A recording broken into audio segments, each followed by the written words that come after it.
Dia, preciosas! O devocional dessa semana é comigo e eu venho aqui deixar para vocês uma mulher da qual eu sou apaixonada. Eu já amava de coração, mas agora, essa semana, mais profundamente estudando sobre ela, eu estou completamente apaixonada por essa mulher. Nós vamos falar essa semana sobre Joquebede. Isso, a mãe de Moisés. Após a morte de José, vou dar uma introdução para vocês. Após a morte de após a morte de Jacó, José levou todos os seus irmãos e parentes para morarem com ele definitivamente no Egito. E aí, a gente vê que naquela época era muito comum eles casarem-se entre parentes, né? Principalmente se eram da mesma linhagem, da mesma tribo. Então a gente vê em Números 26, 59, que fala assim: a mulher de Arão chamava-se Joquebede, filha de Levi, a qual lhe nasceu no Egito. Teve ela a Arão e a Moisés, e a Miriam, irmã deles. Também a gente vê em Êxodo 6, 20, que fala: Arão tomou por mulher a Joquebede, sua tia, e ela lhe deu a Arão e Moisés. E os anos de vida de Arão foram 137. Então a gente vê que Joquebede, ela era filha de Levi, neta de Arão, neta de Jacó. E Arão era sobrinho dela, porque ele também era da linhagem de Levi, mas ele era neto de Levi.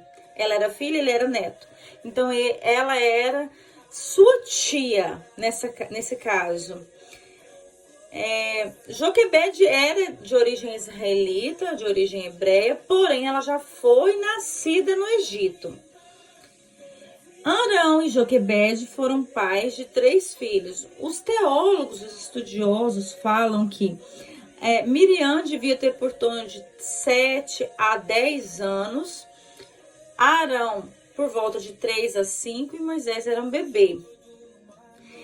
Eu fico muito encantada com o significado do nome de Joquebede. Joquebede significa Javé é a glória, ou o Senhor é a glória.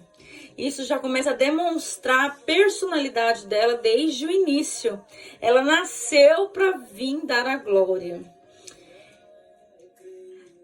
Após a morte desse faraó, que era o rei da época de José, após a morte de José, outros reis foram assumindo o reinado. E, consequentemente, como o tempo foi passando, o nome de José não foi sendo mais tão respeitado. Então, os egípcios queriam ter posse do ambiente deles e, com isso, eles colocaram os egípcios, os israelitas, como escravos dos egípcios. E isso não impediu com que o povo hebreu se multiplicasse em maior número do que o povo egípcio. Então, o povo egípcio, o rei, o faraó da época, ficou assim, com muito medo de, se eles se rebelassem, eles não iriam conseguir conter, porque eles eram em maior número do que os egípcios. E isso gerou um certo pânico no rei, assim, e ele foi e mandou soltar um decreto para tentar conter, porque só manter o povo escravo não estava sendo suficiente para ele. Então ele soltou um decreto tentando conter um pouco o povo hebreu. A gente vai ver agora em Êxodo 1:15. O rei do Egito ordenou as parteiras hebreias, das quais uma se chamava Zifrá e a outra Poá, dizendo: quando servires de parteira as hebreias, examinai. Se for filho, matai-o, mas se for filha, deixe que viva. As parteiras, porém, temiam ao Senhor, Deus, e não fizeram como lhe ordenara o rei do Egito. Antes deixaram viver também os meninos.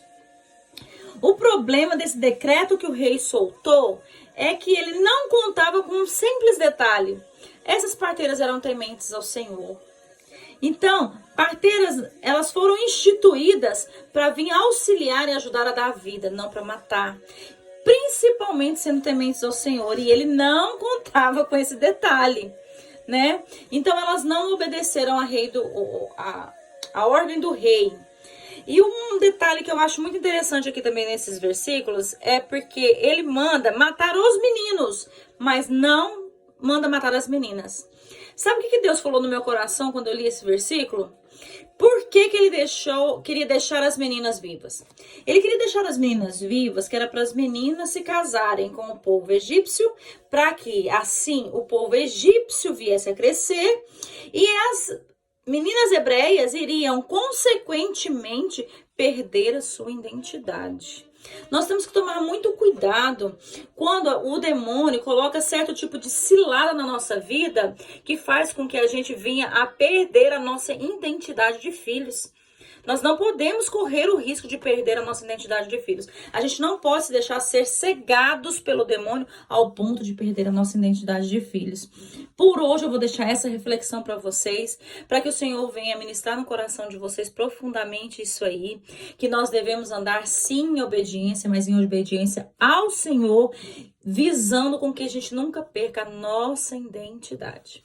Amém? Vamos orar? Senhor, nós te agradecemos pela oportunidade de mais um dia estar aprendendo um pouquinho mais sobre uma mulher tão importante, da qual o Senhor deixou na Bíblia revelada para que nós sigamos ela como exemplo.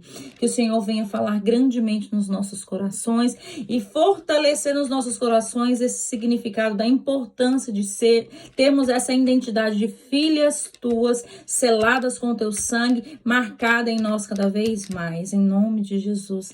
Amém. Beijo, preciosas!